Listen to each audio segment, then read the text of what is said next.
Wow, what variety we have on this show, going from Dr. John Roseman to stand-up comic Etta May, crazy Arkansas housewife who's appearing at the Funny Bone. And Etta May, welcome to WHO Radio. Thank you, Steve. You know, Stephen, I've got some, now I'm not a doctor.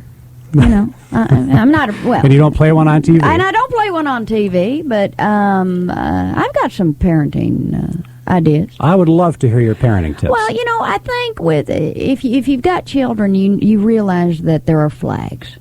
I don't know if John talked about the flags in your life with kids. There's some definite flags, signs to look for. Like what? If you constantly have to yell to your, one of your sons, cut the dog down. That's a flag. That's not a good sign. That is, you need to write this stuff down, folks. Right. Other tips if you constantly have to remind your son not to wear his white pumps after Labor Day, again, now that's a flag. There's problems in your future. These are things to watch out for. Yeah. I'm not a doctor, again, like I said. Now, you are a parent. You have kids. I am a parent. I have 4 mouthy kids, not counting my husband. My youngest son calls me the Nike mom. Why? Because I just run around the house screaming all day, just do it! Was that in Dr. John's book? I'll check that out. I think that may have been in it. Is the Nike thing in his book? And what about your husband? What about my husband? What kind of guy is he? Well, trying to find a good man nowadays like trying to find a sales clerk at Kmart. It is dang near impossible. He's a good guy. Where'd you meet him? Well, let's just put it this way. I keep thinking to myself, my life might have turned out a whole lot different if I had decided to go to the movie theater instead of the drive-in that night. We get the picture. We got some backseat mommies out there. You know what I'm talking about. So you're from Arkansas. I'm from Bald Knob, Arkansas. And then you moved to Los Angeles? Is that the deal? Yeah. And yeah. what now, have you ever been to that? Arkansas? No, my family has, but I haven't. Yeah, well, the women are big in Arkansas. I'm considered anorexic. Let me tell you something, girls. You weigh 300 pounds in Arkansas. You are cheerleader material. My goodness. Arkansas is actually Bald Knob, which is the name of the town I grew up in. I don't know what the guy was doing when he named the town, but I don't think we can go into that on the air. Oh, look at the phone's lit up. Bald Knob, we're the duct tape capital of the world. Why? A lot of people don't know that. Oh, you could go into any store in Bald Knob and get a roll of duct tape. No, you could go into Victoria's Secret and say, "Give me a push-up bra and a roll of duct tape." That's what I'm wearing this morning, this afternoon, or whatever time it is. I notice. I hear from people who've seen your stand-up act that you do dress unusually. Only unusual for you, Steve. You fashion hound. Hey, man, I shop at Sears, where America shops. If it ain't got polyester in it, I ain't looking at it. So, do you live in Los Angeles now? Yeah, I live in L.A. And what is that like?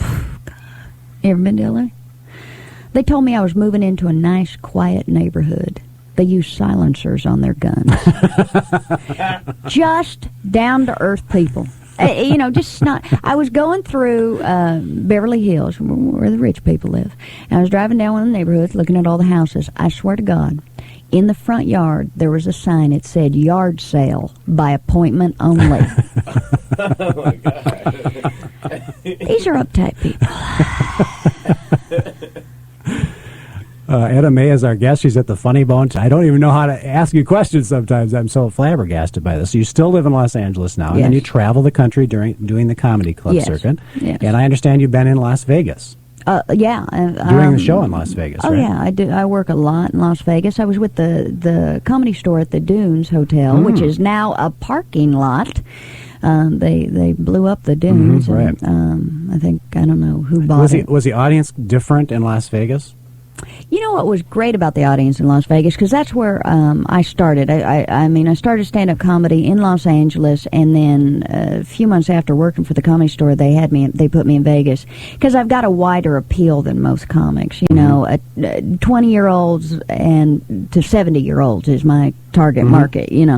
And so Vegas was great because you get people from all over the country, from the Midwest and the South and stuff, people out to have a good time. So it was very different audiences do range completely different. I go in the South, and you're in the Bible Belt and stuff like this. It's going to be a different show. Then I find people in the Midwest are very well educated, a little more open, a little more willing to laugh at themselves. People in the South, I say something on stage, I'm kidding. And they come up and they believe it. They believe it. Yeah. They believe everything, and they're like, "Dang, I'm sorry. I feel bad. Yeah. I'm sorry your sorry dog I'm married died." to that kind of guy. Yeah, I can't believe that. That's tough and stuff. They get real down to earth and real, where I think people in the Midwest, one, you got to have a good sense of humor to live in the Midwest. Yeah. I mean, not a lot goes on. You better be able to entertain yourselves. And my Midwest audiences are much, much smarter and just educated and just I find a more open person. Anything unique about the Des Moines audience? Nope. Well, No. thanks a lot, Etta May. We appreciate that. No, well, the Des Moines audience, the clubs over in West Des Moines. West Des Moines people are kind of snotty people now. I can smell tax shelter. She's in trouble. I can smell tax shelter. They're kind of uppity people. You got that private tennis courts out there and stuff like that, and in fact, they took me. One of the wives of the comedy owner took me to play tennis out at that private club, and they have a dress code. Must have been a sight, yeah. Oh yeah, they have a dress code. All the women have to wear a skirt. Ladies, don't ever play tennis in a skirt. I am chapped. My big old thighs were just rubbing together. They told me tennis would make me feel young again. Yeah, 3 years old with diaper rash. Okay, moving on. Do you consider yourself a liberated woman? How do you approach your femininity? Femininity. I don't think I have it. Well, I only shave every other day. That's my femininity. I don't know, Steve. I don't think I have femininity. You know what? I'm just trying to get by. I learned a long time ago. I had a cousin die of breast cancer, and I realized at that point that you're going to be dead for a really long time. Yep. You just, when you die, you're dead. And she had lived more in her short amount of years, in her 30 years, than I was doing. I mean, I think a lot of people realize that, especially here in the Midwest, if you were like where I grew up in the South, you work all week, you get up, you go to work and stuff. Friday, you get your paycheck. Sunday, it's gone. You start again on Monday. And that's not much of a life. Your world is a mile north and a mile south, and you know everything in that world, but you really know how your life is going. You can almost You're saying live life, you're saying. Yeah. Live it. Live every moment and try things you don't know. And so I don't know. I wonder if I'm a liberated woman or stuff like that. I don't know if I'm, I think I'm a human being. You're just you. That's right. Yeah. You're just Etta May. Yeah. Like in a couple of weeks, I'm going kayaking with the person wants to take me kayaking.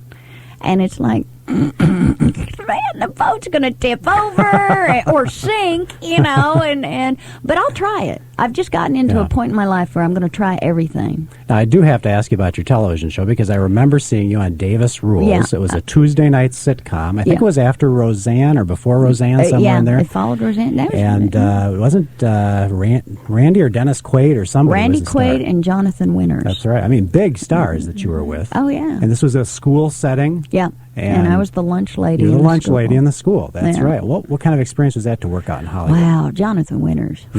2 sandwiches shy of a picnic. This guy, thank God he's funny, because he'd take a loaded clip into McDonald's and take some people out. Weird. No, he's a very nice man. One day, now this is interesting. One day I was setting up, and there's bleachers, in the soundstage, and I'd been reading a book, and everybody went to lunch, and I just stayed there and was reading this book, and I saw Jonathan in between some backdrops, for the set, and he pitched an entire baseball game just mimed it. But he pitched an entire baseball game. I mean, doing the hand signals and getting the signs and everything. And I could tell by what he was doing. And nobody was around. He didn't realize anybody was watching him, you know? And and we're going after inning, and you know when I knew he was crazy? He was going into the bottom of the ninth. He had a no-hitter going, and a guy hit a home run off of him. Now, that's nuts. That is crazy. You go through all that. You know, I was just mesmerized by this man. And then he blew the game. I was upset. You've met some famous people in your days. Can I ask about one of them? Sure. I don't want to throw you for a loop, but you met Madonna. I did meet Madonna. What is she like? Well, she's Madonna. I'm trying to be nice here, Steve. No, she's just what we think she is. I tell you, she's a very, very smart businesswoman, and I think she realizes that She'll even tell you what she has is ambition. And I mean, she's an okay singer. She's not the greatest singer, but she knows how to sell herself, and she knows how to do the next thing. Just do one more thing. And she works hard. And she works very hard. But you know, she's one of the richest women in the world, and she'll let you know it. And you work hard too. Thank you. At the Funny Bone to see Etta May this weekend at the Funny Bone. Etta May, thanks so much for being with us. Thank you, Steve. That kind of brightened up our whole weekend, got us ready for the football game this afternoon. Paul Harvey is next.